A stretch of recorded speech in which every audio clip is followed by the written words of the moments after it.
Вахид Саматхович, у вас есть вопросы? Нет вопросов. Уважаемые судьи, есть вопросы? Присаживайтесь. Слово для выступления предоставляется постоянному представителю президента и кабинета министров Молдубаеву Алмазбеку Тавалдыевичу. Уважаемые судьи Конституционного суда, наша позиция также основывается на том, что в данном случае мы не видим противоречия с действующей Конституцией, с нормами, если быть точнее, с частями 1, 3, 4 к статье 57 Конституции, по следующим основаниям. Да, в принципе, я полностью не буду пересказывать. Но основной наш довод о том, что Конституция закрепляет, что виновность любого лица в совершении преступления устанавливается исключительно вступившим в законную силу приговором суда. До этого момента каждый считается невиновным. В УПК эти принципы также полностью перенесены, воспроизводят и развивают, что никто не может считаться виновным и подвергаться уголовному наказанию без приговора, вынесенного судом, при соблюдении принципов состязательности, равноправия сторон, полноты, объективности, а также принципа свободной оценки доказательств.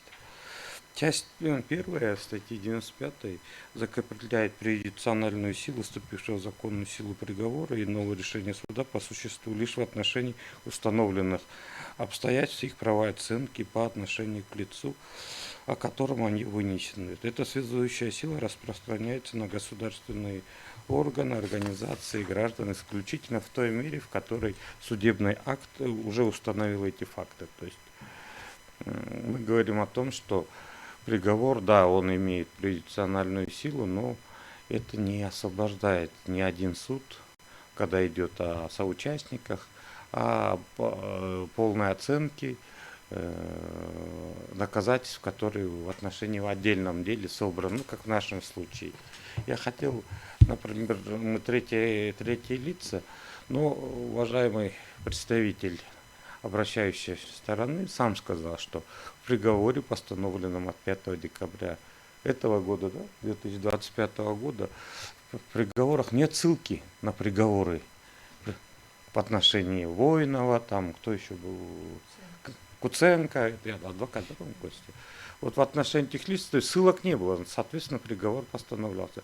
Но есть ссылка на материалы дела, на их показания, которые давали в ходе предварительного расследования. Это право суда. Да, этот приговор можно обжаловать, что был нарушен принцип непосредственности, устности судебного разбирательства, что приговор ссылается на показания, когда есть возможность допросить и Воинова, и Куценко. Но это вопросы уже оценки.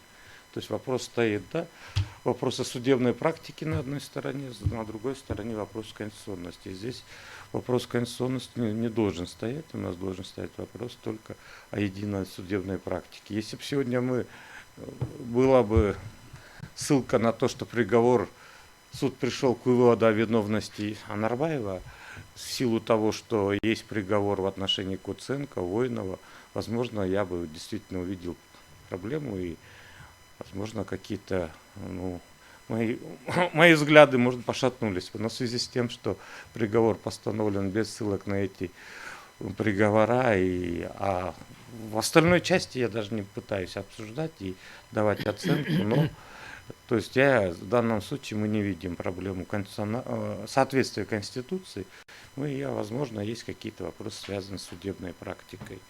Поэтому, в принципе, как мы знаем, что я говорю, что заявитель вправе обжаловать этот приговор в установленном порядке, но это не основание для признания нормы неконституционной. Конституционный суд Республики в своих решениях неоднократно подтверждал конституционность аналогичных норм, подчеркивая, что преюдициональность обеспечивает единообразие правоприменения и при этом не умаляет право на защиту.